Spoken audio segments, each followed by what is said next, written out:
Hi everybody, today I'm making a video on the game The War at Sea by Jedko from 1975. Why this game? Several reasons actually. I haven't done a video with the aid of the Vassal engine for a while, so I felt I was overdue, and I was really surprised to see the predecessor to Avalon Hill's version of War at Sea uploaded to the site. Nobody has made a video review of this earliest version of the game that I'm aware of, so I thought why not? I, like most people, got the way more popular second edition back in the day, the one with the great box art. And it eventually came to be one of my favorite games. And only after BGG became a thing, I became aware of what this version even looked like. And since then, I've always been curious to try it out, so here we are. The main differences that I can see are as follows. The graphic design of the map, obviously. Notice the Barents Sea with two R's. The map doesn't show where either side can launch land-based airstrikes.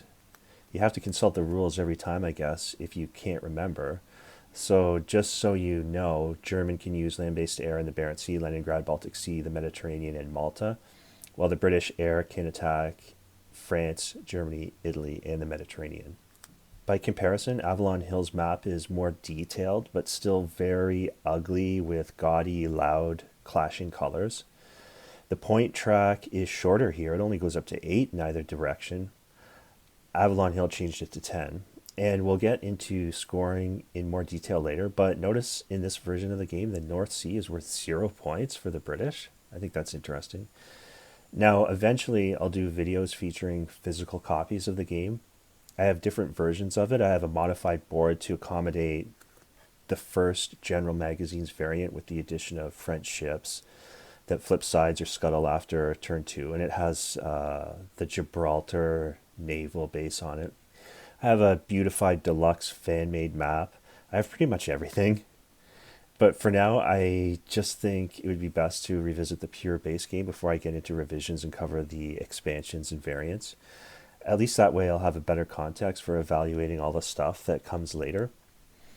Another reason for making this video, I gotta be honest, is just to have another conversation about this game. There are myriad of different opinions on it. Some people think it's a fine, highly playable introductory level war game with lots of tension and interesting decision making, while other people dismiss it as just a luck fest and one that is a particularly poor simulation of historical events. Well, I think all of the above may be true, and yet it's still a ton of fun. After all, you get to play planes, you get to play battleships, you get to play cruisers, submarines, aircraft carriers, convoys, you get named units, and you roll lots of d6s, and it's all thematic and relatively simple. In this video, I will try to sell you on it in case you haven't tried it. Hopefully at the end you'll have a better idea as to whether or not it's something you'd like to get into someday. I really hope there's still an active community of diehards out there.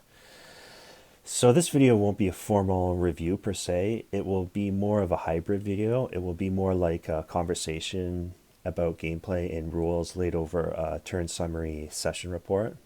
For the first turn, I'll go over the action and turn sequence in greater detail. And after that, I'll switch over to more of a turn summary. I'm just too invested in this title to be impartial. I'm a fan of this game big time. I admit it, even with all of its peculiarities. Anyway, so let's go back 15 years or so, even though it seems more like 50 today. I was much more active on the online forums, and I would get into War at Sea strategy discussions and arguments. Some of these old threads are still out there rattling around. I went back and reread some of them recently, and it's fascinating to take it all in, all over again. And with some distance, I get a better appreciation for all the different contributions and viewpoints and counterpoints and approaches to strategy for both sides. In one old thread, I proposed an optimal setup for the Allies to see how players of the Axis side might respond, and I got a lot of great responses. I was trying to make an argument for an optimal British setup without conceding the Mediterranean Sea zone, just because I don't like giving away points in games. And I think the med evac strategy tends to make the action way more predictable and the game a lot less fun overall. And so I said, here's what you do if you're the Allies. So in the Barents, you put Ark Royal, Hood, Sussex, and Dorsetshire because there's no speed rolls. North Atlantic, I go with the Eagle, Warspite, and Repulse. South Atlantic, Glorious, Renown, Devonshire, Exeter, Cumberland. North Sea, Courageous, Rodney, Nelson, Queen Elizabeth, and 3 cruisers. And then in the Mediterranean, all in with the 444s, the Malaya, Valiant, Barham, Revenge, Vermilies, Royal Sovereign, Royal Oak, Resolution. So all of them except the, the Queen Elizabeth. So remember on the first turn, the British can base ships out of either Malta or Britain, and that's why I like putting most of the old slow battleships against the Italians, who have their own limitations. Now I can hear you say, well, why would you put A here and not there? And why is B not with A? And so on and so forth. Well, the response is, believe it or not, I'm okay with having any one or two of these zones cleaned out or wiped out by the Axis, provided, and this is important, I do an equal amount of damage to them. And the theory was supposed to be all you have to do is consistently offer up irresistible, juicy targets for the Axis. And eventually, through attrition, the Kriegsmarine and the Italian Navy will fold under the weight of Allied numbers. So like I said before, I get some great responses to this idea back in the day, but I never really tested them out specifically that I remember that as until now. And that's what I want to do with this video. So one guy replied to my setup as follows. He says, it seems reasonable, but as the Axis opponent, I would do the following. And then he just outlines a plan to systematically dismantle my strategy. And there's actually 2 different people who did that. And they submitted very interesting Axis counters. So I'll play with the Axis side as a combination of these 2 separate contributions as best as I can, and just see what happens. So one guy said I would have gone for the South Atlantic with every surface ship, including Italian cruisers, except for 225 in the Baltic. Okay. U-boats placed in either the North Atlantic or Barents, and then have the airstrike in the Barents. Another person said U-boats placed in North Atlantic or the Barents, and I might or might not sail the Italian battleships, depending on my mood. The Luftwaffe also in the Barents. So I guess I'll just have to use die rolls to decide whether or not to sail the Italians on the first turn. It looks like the consensus was not to do that. Because another player said they wouldn't contest the Med on the first turn under these circumstances. But the other guy said this should earn me 4 points of control to the UK's 3, 4 at most. Okay, so we'll see what happens. Quickly, before we start turn 1, September 1939 to January 1940, if you were wondering why I masked an area of my desktop for a few seconds in the previous segment, it was to hide a folder name that gave away the next game I'm going to cover after this one. And it's a secret. Also, I give this game a 1.5 on the trigger scale. 1 for being a conflict game and the trivialization of war and all that. Give it an extra 0.5 for showing the accurate Nazi political flags. It wasn't until MB came out with Original Axis and Allies in 1984 that I think game companies started to get away from that. Did heavier simulations that came later still show the Nazi flag? Yes. I'm just saying MB proved you didn't have to, and so it became less prevalent in gaming, and I think MB deserves credit for that. Anyway, you can see I have my custom sequence of play cheat sheets here, and they come in so handy to make a set of these, and we'll get started. Wanted to take advantage of some really nice weather we're having, so I decided to do the first turn outside.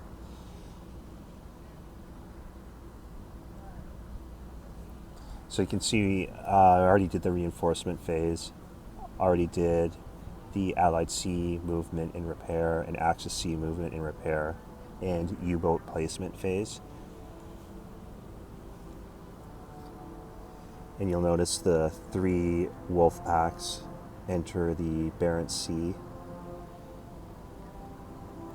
The rest of the German Navy heads, well, deploys south into the South Atlantic prior to the outbreak of war. There's also the Lutzow in the Baltic Sea.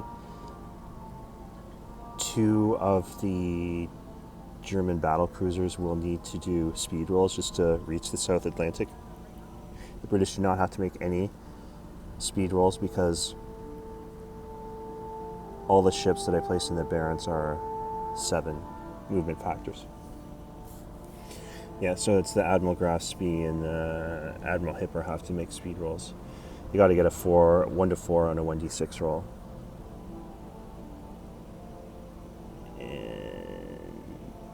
Oh, sorry, it's the shear.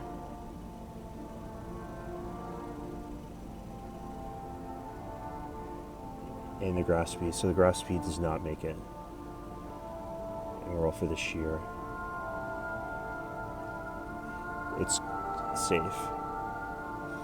So you have 2 German pocket battleships, battle cruisers, and then the 4 Italian cruisers also can make it to the South Atlantic. But first we have to conduct ASW in submarine warfare. The British side gets to fire first. They will get 3, 4, 5, 6 rolls total, 3 for the Ark Royal and 1 apiece for the Hood, Sussex, and Dorsetshire against the 3 Wolfpack counters in the Barents Sea. We will also, at this time, designate land-based air strikes. That should actually happen before ASW is conducted. So the Luftwaffe will go into the Barents and the British Air Force will attack the Italians in port. That's kind of my favorite move to to do with the British. Keep the pressure on the Italians whether or not they choose to sail. Okay, so ASW.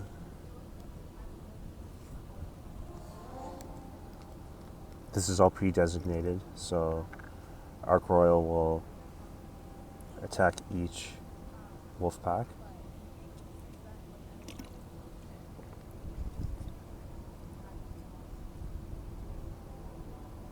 And then the other units will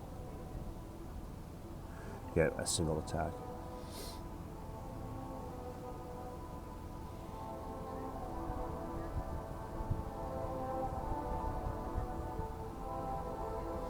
So the Ark Royal rolls, miss with the first.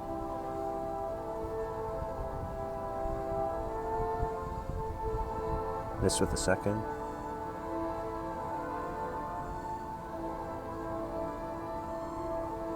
And gets a disabled result on the 3rd Wolfpack counter. We still have to do the other units. So the Hood misses. Sussex.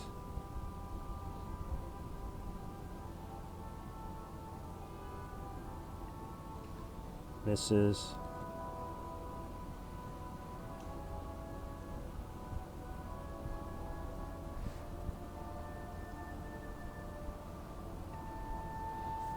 And yeah, that's disabled. The results of ASW are resolved before the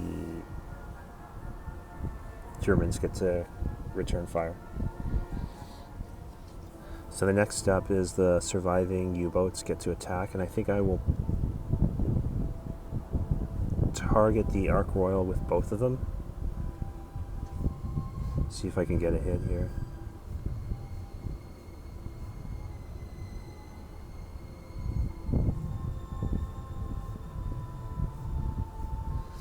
First Wolfpack misses.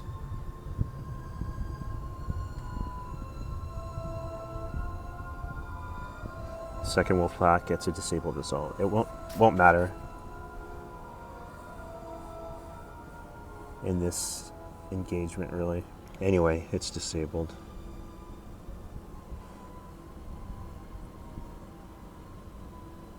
Then the next step is air attacks. All of them are pre-designated as well. The Axis will go first, and they will attack each of the surviving British ships in the Barents Sea. First result is a miss on the hood. Second is a miss on the Sussex. The third is a hit on the Dorsetshire. Roll for damage. And it's sunk. It's the first casualty of the war.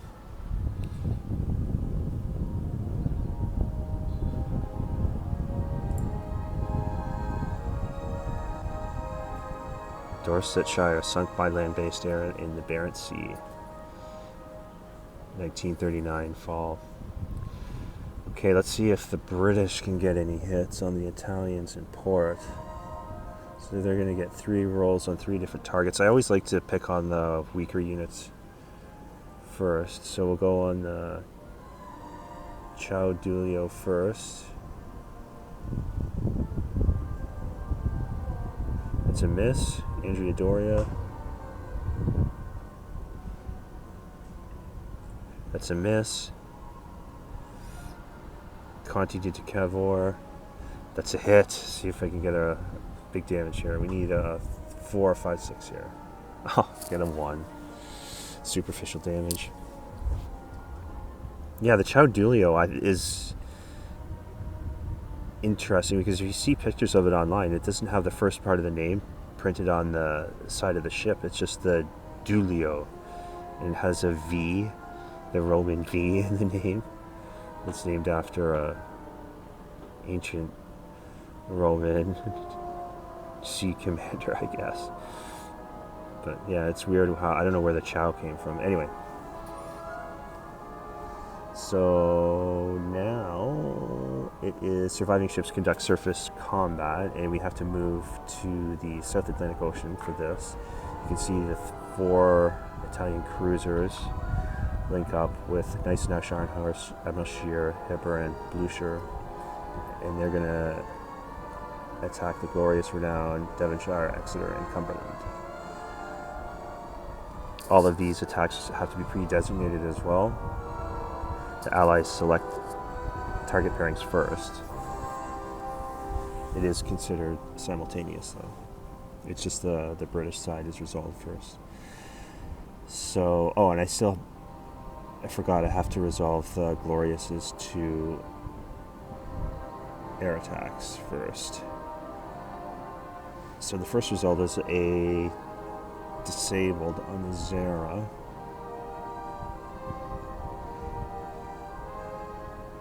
And the second one will go against the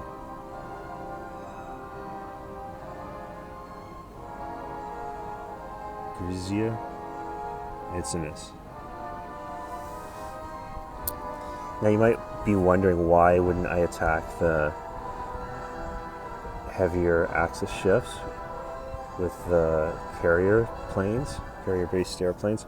Well, I like to get sink results. I like to sink ships as opposed to damaging them. And like, this is a numbers game. This is all about attrition. So you want to take as many Axis pieces off the board as quickly as possible. That's just my theory. That's how I like to play. We'll see how it turns out. Okay, so the Renown is going to attack the Admiral Hipper.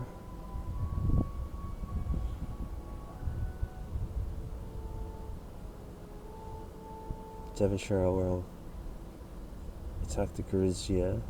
Exeter attack the Fume. Cumberland will attack the Pola. Let's see what happens. Get 3. Come on, Renown.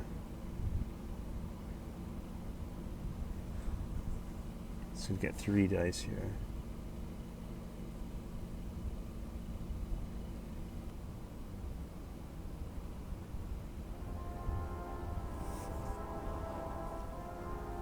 The results are 5, 6, 5, so at least it's going to be disabled, but I have to roll for damage, and I need to get at least 3 to 6 to sink it here. It's the next 1d6 roll. And I get a 4, it sunk. So, Renown sinks to Admiral Hipper.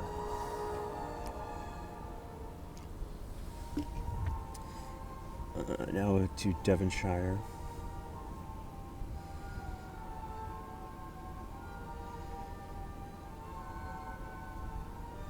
It's a miss.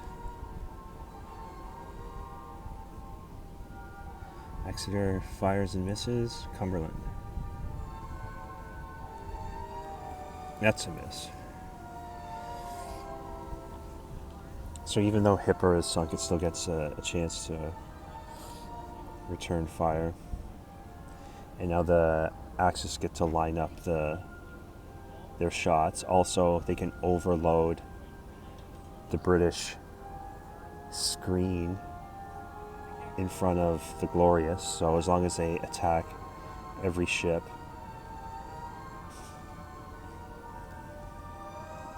before the Glorious, they can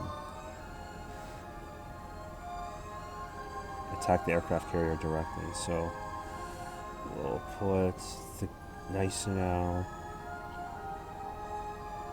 against the Glorious, like in real life. We'll take the Blucher as well. Scharnhorst, Admiral Scheer will attack the Renown. Not sure what I'm going to do with Admiral Hipper. Maybe double up on Devonshire.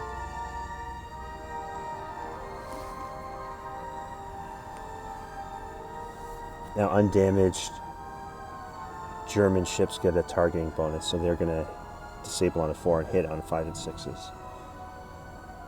The Italian ships do not get the targeting bonus.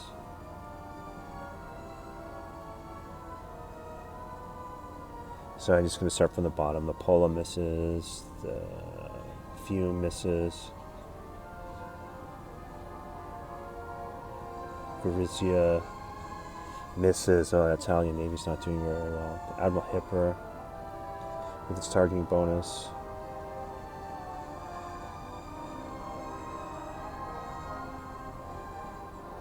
Misses.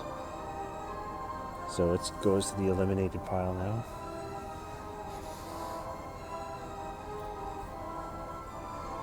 So now there's going to be 5 dice against the Renown.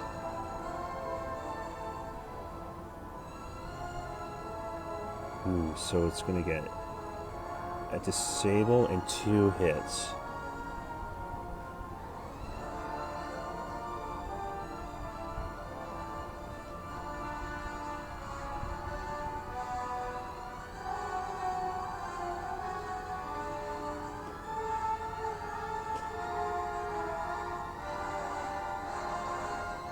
So roll for damage here. Will it survive? That was lucky. Barely. You have to exceed the defensive factor of a ship. So if its defensive strength is 0, it will drop the attack factor to 1 until it's repaired. That's a miracle that the Renown actually survived that. Well, the first round even. So I don't think the Glorious is going to be as lucky here. So 4 dice. Wow, that's another terrible roll. Wow. Wow, the British got lucky there. It's disabled. The Glorious is nearly disabled, so it's going to be, both the Glorious and Renown are going to be stuck in neutral port.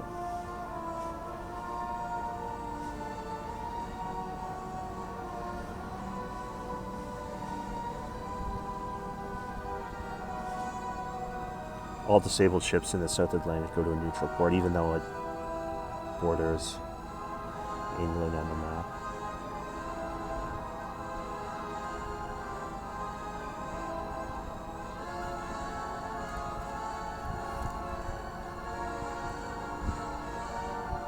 Okay.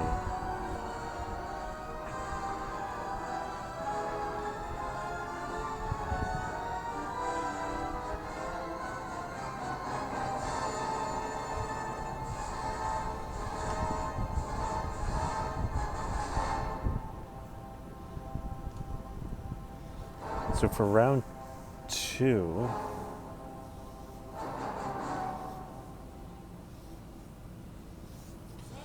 what the Allies are going to try to do is they're going to try and disengage.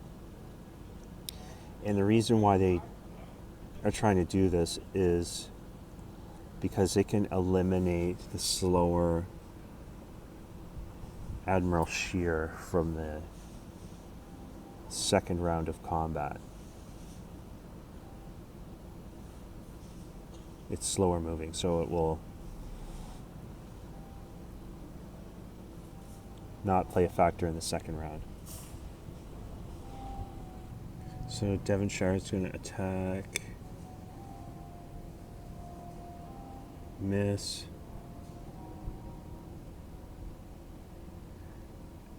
Exeter attacks the Pola and actually sinks it. Ooh.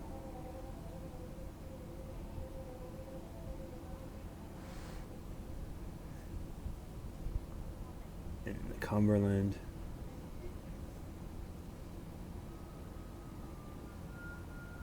Is going to disable the fume. So that was actually a good second round for the British. But we'll see if there's anything left.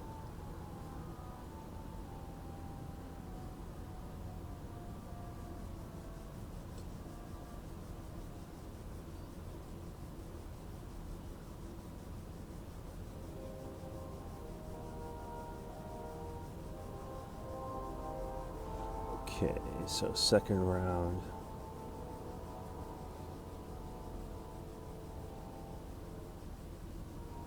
For the Axis.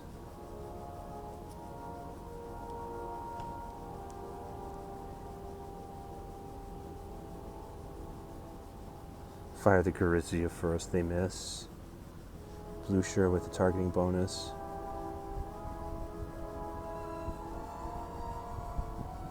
Gets a disabled result.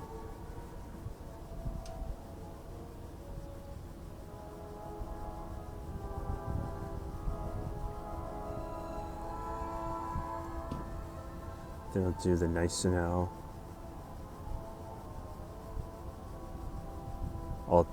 Pola first. Pola misses. So you can remove that one now. That one's dead. Gneisenau 3d6 against the Exeter. That's a disabled hit result. Roll for damage, I guess, put it disabled and then roll for damage. That's a 5, it's dead. Gneisenau sunk the Exeter.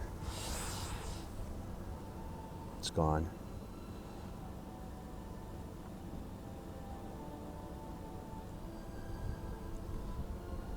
Fume misses. Scharnhorst is going to get 3d6 against the Cumberland.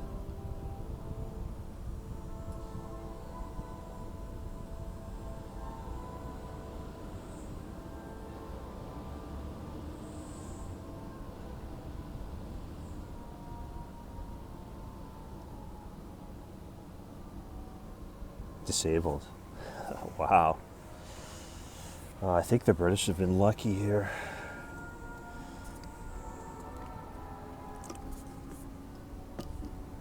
So far, they've had better luck.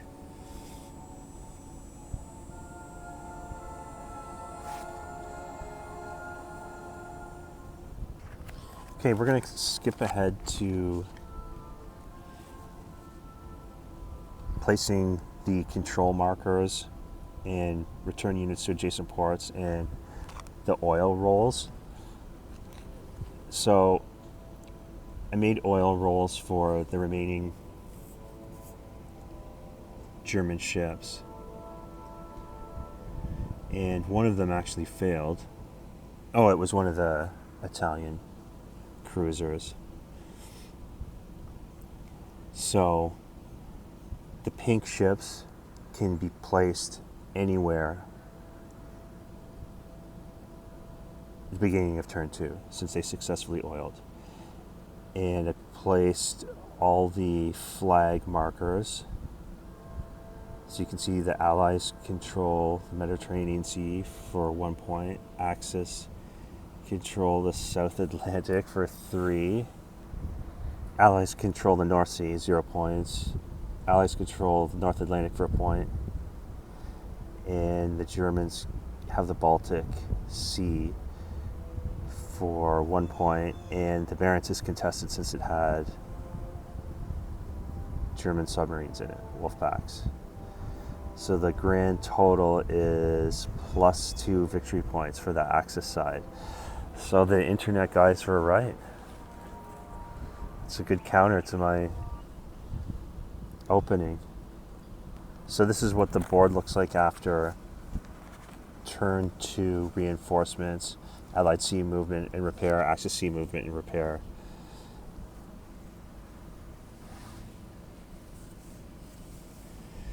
The Allies are going to move everything that was stuck in the neutral port back into the South Atlantic because they don't want to. They have 1 turn. Every ship has 1 turn to leave. Otherwise, it costs 1 victory point per ship. So we have the damage renown, and you can see I peeled the Barham off the Mediterranean task force and reinforced the South Atlantic. The British get a couple, they get 2 good battleships in an aircraft carrier, formidable Prince of Wales, King George V, and the Germans get Bismarck, Prince Eugen, and another Wolfpack. So this is the strategic situation beginning 1940.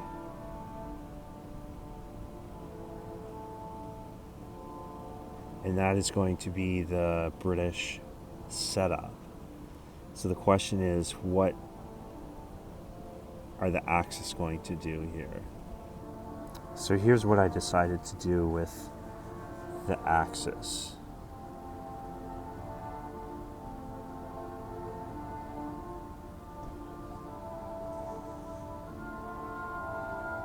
Everything is going to come out of the neutral port to contest South Atlantic again. And then I ran Prince Eugen, Bismarck, and Gneisenau, moved it north from the South Atlantic to the North Atlantic to link up with the 2 German reinforcements that sailed through the contested Barents to get to the North Atlantic. And I don't think the Italians feel comfortable contesting the Mediterranean yet. Okay, we're on the second turn, start of the second turn, which is January 1940, so the first 6 months of 1940. The ships that have been eliminated so far are as follows, and this is the strategic situation. The Axis have a 2-point lead over the Allies. Now you might be wondering, after having successfully oiled a bunch of Axis ships in the South Atlantic, why would I then choose to not move most of them? Well, I didn't want to move them into the Barents Sea and then hang out all of these stragglers that were stuck in the neutral port in the South Atlantic Ocean out to dry. I want to protect these ships. They're too valuable to me. And so that's the reason. This is the state of the game after the German movement, and we still have to do speed rolls. But you can see I'll just zoom in a bit. The Allies peeled the Barham out of the Mediterranean to reinforce the South Atlantic. Everything that could came out of the neutral port, including the damaged Renown. The 2 reinforcements that the Axis got, the Bismarck and the Prince Eugen, sail through the Barents to contest the North Atlantic Ocean. the Axis will put all of its submarines into the Barents Sea. The British have to only make one speed roll for the Prince of Wales. So there's 2 speed rolls that need to be done here. The Prince of Wales in the Barents and the Bismarck in the North Atlantic. The Italian Navy does not feel confident enough at the present time to contest the Mediterranean. So we will begin with speed rolls. We will do the Prince of Wales first. So no 6s, no 6s. It gets a 6, of course. Okay, well, it's not going to matter much. What's going on here? I don't think, yeah, this shouldn't be on here.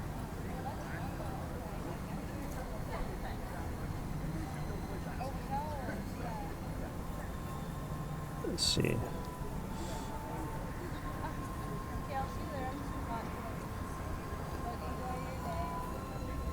Yeah, okay.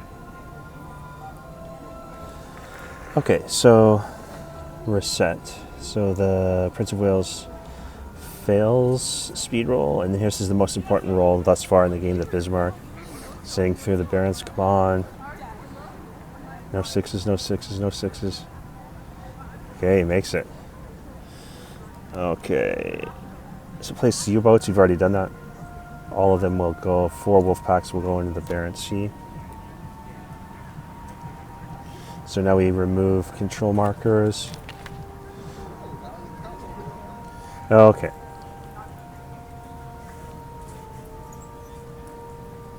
So Allies place airstrike.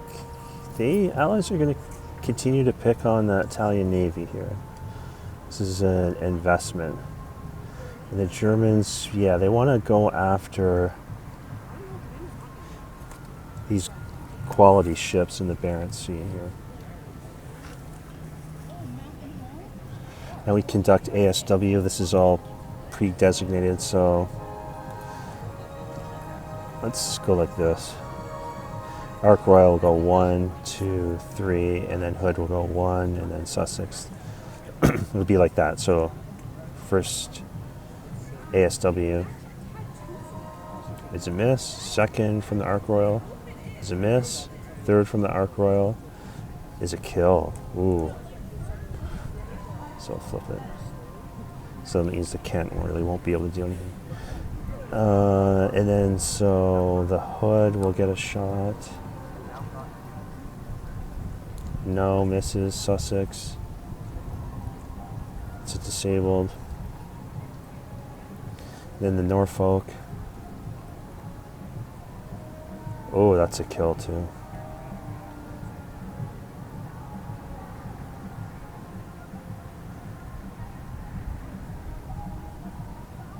But the Barents will remain contested. And then there'll be a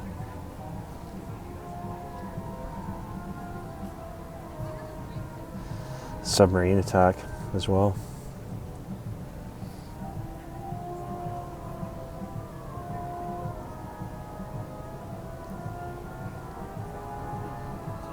Okay, so surviving U-boats attack. This is all pre-designated. The Wolfpack will target the Ark Royal and misses. Then we'll do the air attacks. The Axis will go first, so we'll go with one on the Ark Royal, one on the Hood, and then one on the Sussex. So Ark Royal first. That's disabled.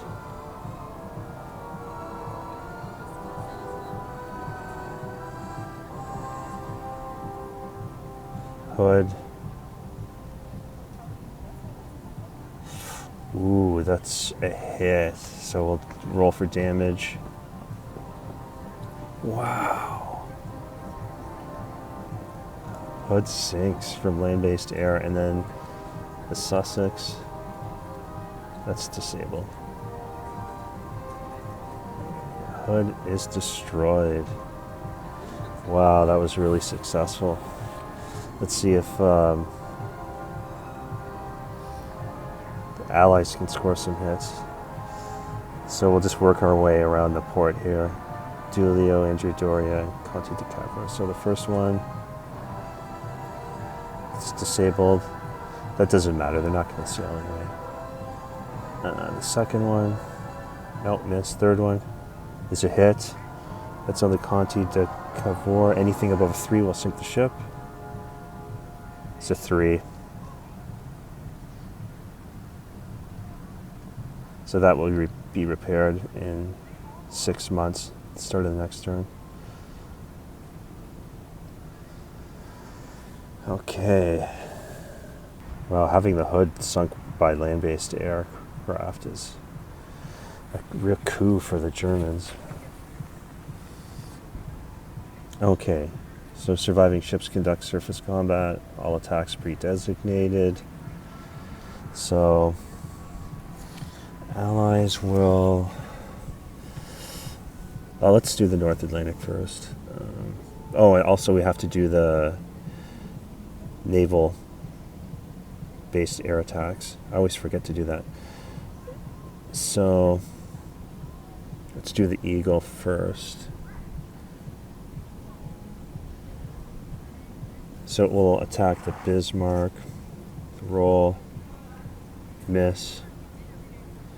And then the Glorious will do one against the Scharnhorst and one against the Zara. Scharnhorst, that's good, disabled. Zara, a hit. And it's sunk.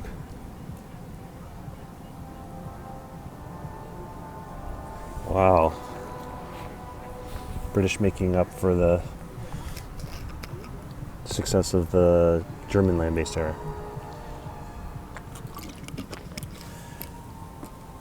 Okay. So the British set up the surface combat first.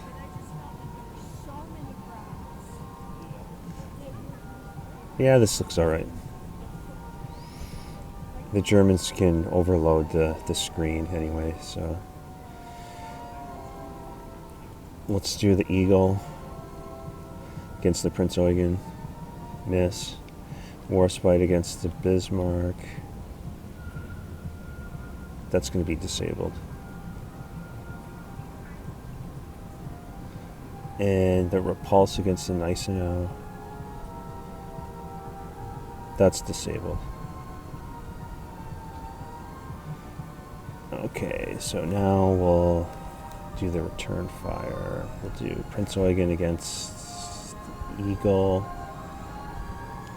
Yeah, I don't really want to switch anything up, so that's that's a hit actually, with the targeting bonus. And that's sunk.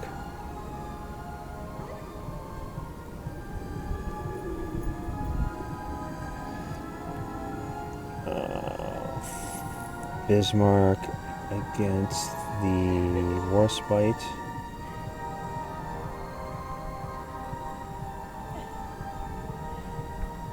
That's disabled in 2 hits, so roll 2 dice.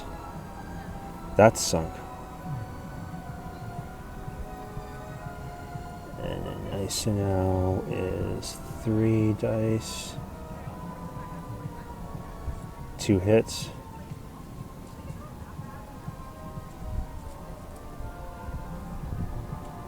That's sunk. Wow. Well, the Germans are cleaning up here. We'll move these back to France.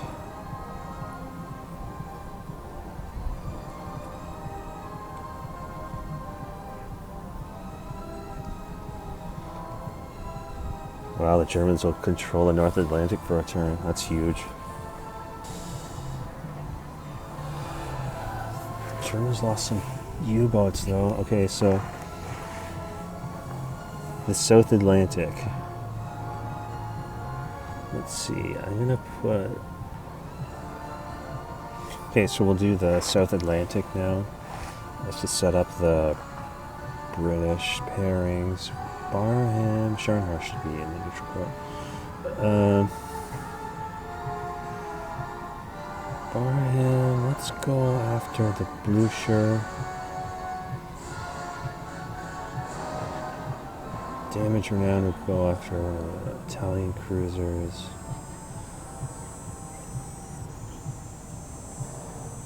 Glorious not going to be a factor.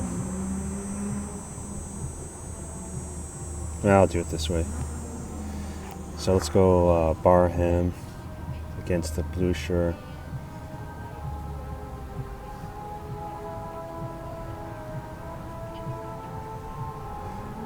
That's a disabled result. The renown only has a factor of 1 because it's at maximum damage. Miss. Cumberland. Miss. Devonshire. Miss. Okay.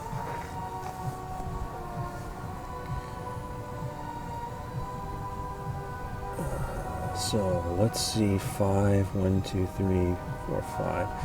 Yeah, we want to get to the Glorious, so it'll be like this. Admiral Shear.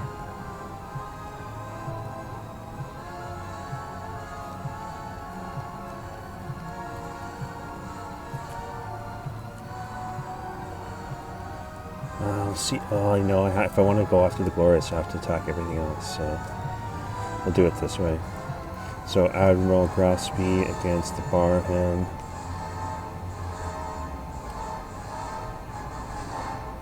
That's a disable and a hit. So roll for damage. Oh, wow. Sinks it.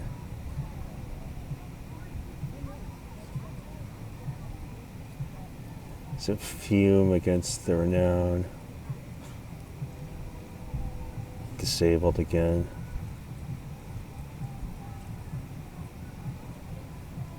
Gorizia versus Cumberland. Miss. Blucher versus Devonshire. Miss. Admiral Shear versus Glorious. Miss. So I am the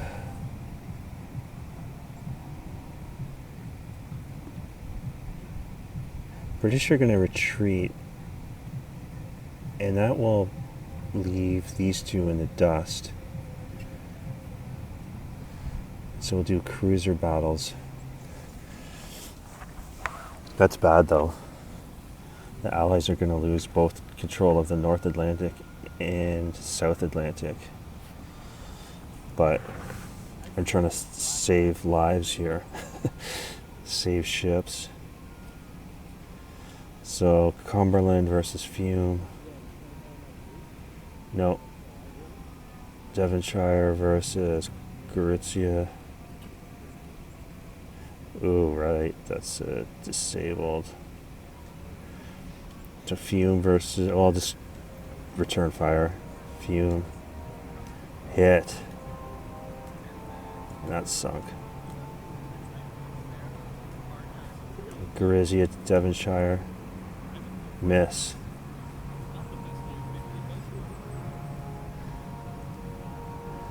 So that's going to be Fume versus Devonshire. So Devonshire. Disabled. Fume versus Devonshire. Disabled. No, that... Oh yeah, that is a disabled result.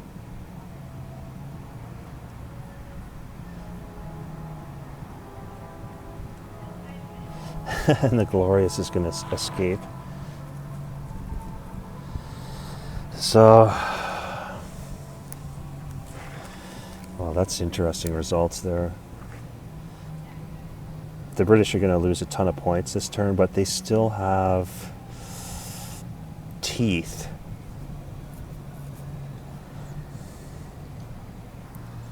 British are losing for sure.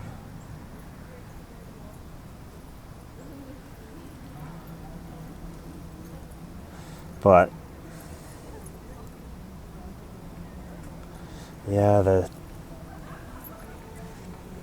Axis can be really strong in the South Atlantic. Anyway, place control markers.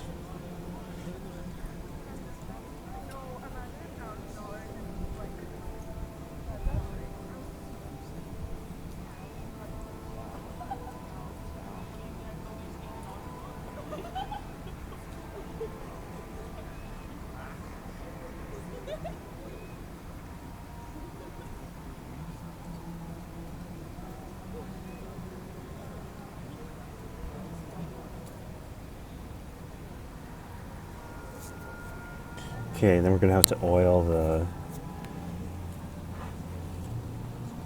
3-axis ships in the Atlantic Ocean. So that's going to be on a 1 to 4. So let's do Prince Eugen. Yep. So it can go anywhere. Next turn, Admiral Scheer. That fails. So put him in the neutral port. Admiral Graf Spee. Fails. Neutral port. Adjust score.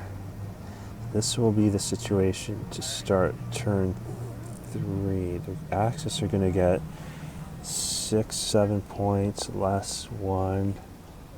So 6 plus 2. They're at maximum victory. But it's far from over. So the British looks like they're going to be faced with a temporary evacuation of the Mediterranean. We'll pull all of those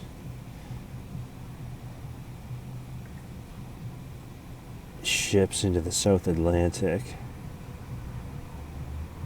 Well, they'll probably fail. They come from Malta, so have to do speed rolls. Most of them won't make it. But yeah, there's going to be a gigantic battle in the South Atlantic and North Atlantic next turn, and that could probably decide the outcome of the game, or portend how the game might ultimately wind up. I don't think the Allies can afford another bad turn like they had at the beginning of 1940, losing both North and South Atlantic.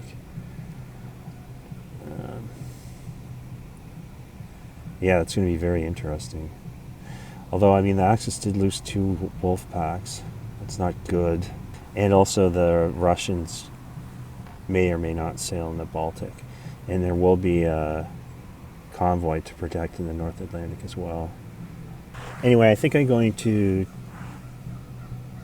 play the rest of the game with live playthroughs, so switch up the plan here and upload the videos in segments, so maybe a couple turns per video.